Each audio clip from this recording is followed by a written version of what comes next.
السلام علیکم ورحمۃ اللہ وبرکاتہ۔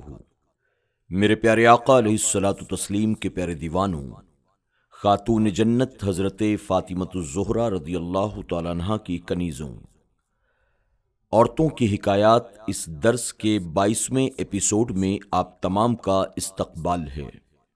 آئیے درود و سلام سے آج کے درس کا آغاز کرتے ہیں۔ الصلاۃ والسلام علیک یا رسول اللہ، الصلاۃ والسلام علیک یا حبیب اللہ، الصلاۃ والسلام علیک یا نبی اللہ، وَعَلَىٰ آلِكَ وَأَصْحَابِكَ یا نور اللہ صلی اللہ تعالی علیہ وسلم۔ میرے پیارے آقا علیہ الصلاۃ والتسلیم کے پیارے دیوانوں، خاتون جنت حضرت فاطمۃ الزہرا رضی اللہ تعالی عنہ کی کنیزوں، ہم اور آپ عورتوں کی حکایات کے تیسرے باب سے حضور اکرم صلی اللہ علیہ وسلم کی ازواج مطہرات کے تعلق سے حکایات سماعت کر رہے ہیں۔ اس وقت ہمارے اور آپ کے سامنے ذکر چل رہا ہے ام المومنین حضرت عائشہ صدیقہ رضی اللہ تعالیٰ عنہ کا۔ حکایت نمبر 34۔ ام المومنین حضرت عائشہ صدیقہ رضی اللہ تعالیٰ عنہ کا امتیاز۔ حضرت عائشہ صدیقہ رضی اللہ تعالیٰ عنہ فرماتی ہیں کہ اللہ تعالیٰ نے مجھے ایسی نعمتوں سے نوازا ہے کہ جو میرے حصے میں آئی ہیں۔ حضور اکرم صلی اللہ علیہ وسلم کا وصال شریف میرے گھر میں ہوا، اور میری ہی نوبت میں، یعنی جس روز حضور اکرم صلی اللہ علیہ وسلم کو میرے گھر رہنا تھا، اسی روز آپ کا وصال مبارک ہوا۔ حضور اکرم صلی اللہ علیہ وسلم نے تمام ازواج مطہرات کے لیے دن مقرر فرما رکھے تھے کہ فلاں دن فلاں کے گھر اور فلاں دن فلاں کے گھر رہوں گا، اور حضور اکرم صلی اللہ علیہ وسلم کا جب وصال ہوا تو آپ میرے سینے اور گردن سے تکیہ لگائے ہوئے بیٹھے تھے، اور سب سے بڑی نعمت جس سے اللہ نے مجھے مخصوص فرمایا وہ یہ ہے کہ وصال کے وقت میرا لعاب دہن، حضور اکرم صلی اللہ علیہ وسلم کا لعاب دہن شریف جمع فرما دیا، اور وہ اس طرح کہ میرے بھائی عبد الرحمن بن ابی بکر آئے تو ان کے ہاتھ میں مسواک تھی، اور حضور اکرم صلی اللہ علیہ وسلم میرے جسم سے تکیہ لگائے ہوئے تھے۔ حضور نے مسواک کی طرف دیکھا، میں نے سمجھا کہ حضور کو مسواک پسند ہے، چنانچہ میں نے عرض کیا کہ آپ کے لیے مسواک لاؤں؟ حضور اکرم صلی اللہ علیہ وسلم نے سر انور سے ارشاد فرمایا کہ ہاں۔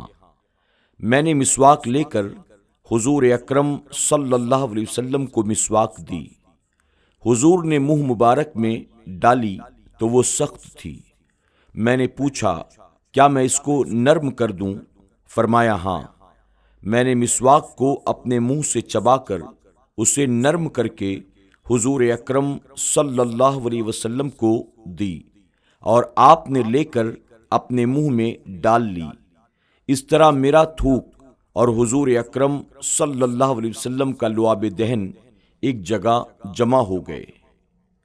سبق: ام المومنین حضرت عائشہ صدیقہ رضی اللہ تعالیٰ عنہ کو ساری ازواج مطہرات میں کچھ ایسے امتیاز حاصل ہیں جو آپ کے سوا کسی میں نظر نہیں آتے۔ حضور صلی اللہ علیہ وسلم کا جو روضہ شریف ہے، یہ حضرت عائشہ صدیقہ رضی اللہ تعالیٰ عنہ کا گھر تھا۔ حدیث شریف میں آتا ہے، حضور اکرم صلی اللہ علیہ وسلم فرماتے ہیں، نبی جہاں دفن ہونا چاہے اللہ اسی جگہ اس کا وصال فرماتا ہے۔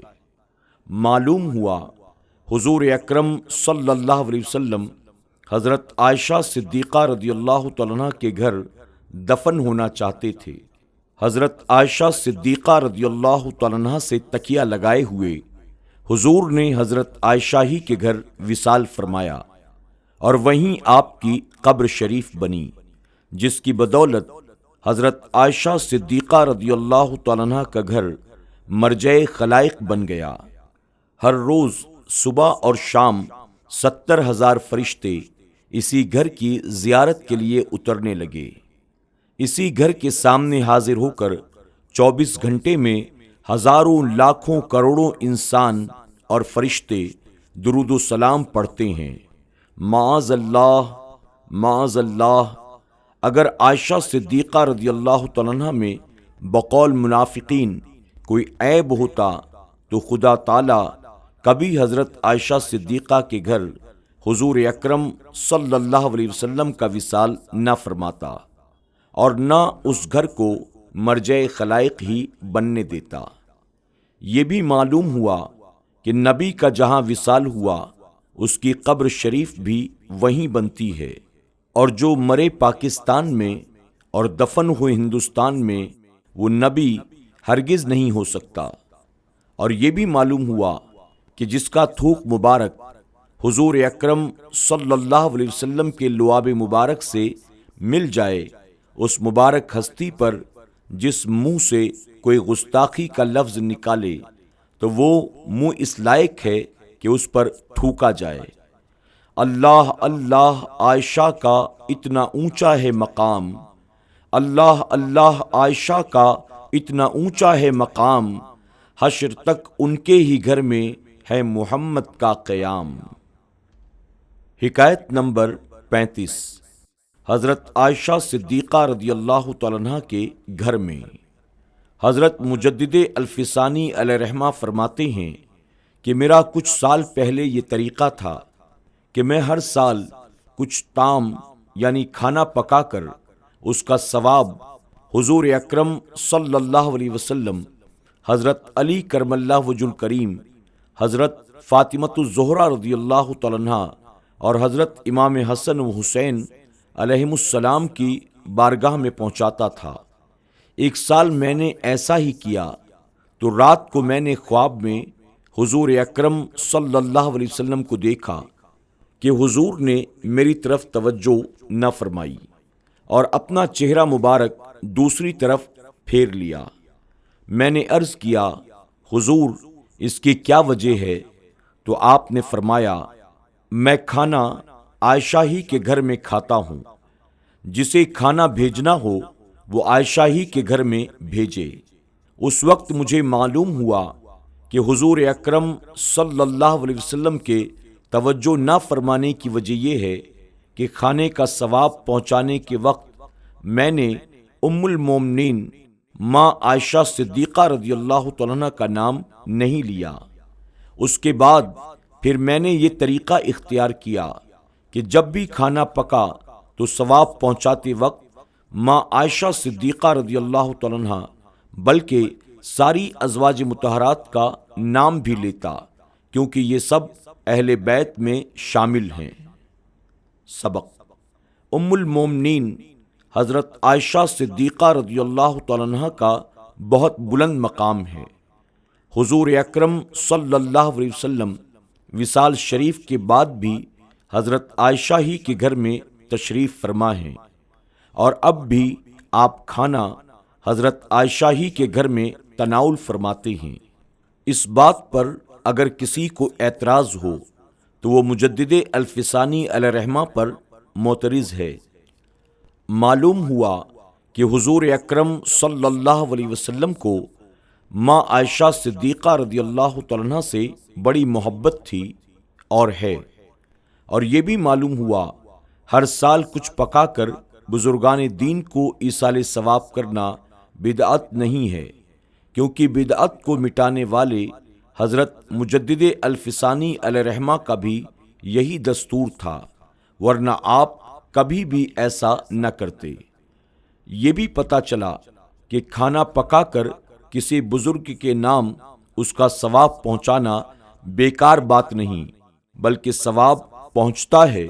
اگر ثواب نہ پہنچتا تو حضور اکرم صلی اللہ علیہ وسلم یوں کیوں فرماتے کہ مجھے کچھ بھیجنا ہے تو عائشہ کے گھر میں بھیجا کرو؟